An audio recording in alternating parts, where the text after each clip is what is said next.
അയാളിതാ വരുന്നു. മിണ്ടല്ലേ. എന്താടാ നീ ഇപ്പൊ പറഞ്ഞത്? ഞങ്ങൾ ഫുട്ബോളിനെ കുറിച്ച് പറഞ്ഞോണ്ടിരിക്കുക. അതിന് നിനക്ക് ഫുട്ബോൾ അറിയോ? കൊള്ളാം, ഫുട്ബോളിന്റെ ഫുൾ ചരിത്രം എനിക്ക് അറിഞ്ഞൂടെ. ഞാൻ ഫുട്ബോൾ ഹിസ്റ്ററി എന്നല്ലേ അറിയപ്പെടുന്ന തന്നെ. മെസ്സി ഏത് ടീമില്ല? Inter Miami. ഇന്ത്യൻ മായാവി. മിയാമി. ഇന്ത്യൻ മാമി. തെങ്ങിലൊക്കെ എത്ര സ്പീഡിലാ കയറി പോകുന്നത്.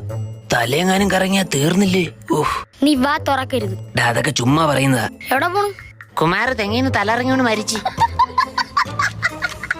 അയാള് വീണേന് ഞാൻ എന്ത് ചെയ്തു?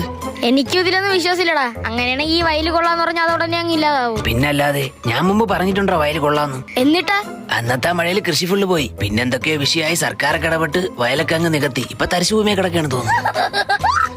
ഈ പുള്ളി അടിപൊളിയായിട്ട് ഇമിറ്റേറ്റ് ചെയ്യുമല്ലേ? ഞാനും ഒരു തവണ പറഞ്ഞ് ഇജാതി ടാലന്റ് എന്ന്. എന്നിട്ടാ അന്നാണ് പുള്ളിക്ക് ആക്സിഡന്റ് ആയത്.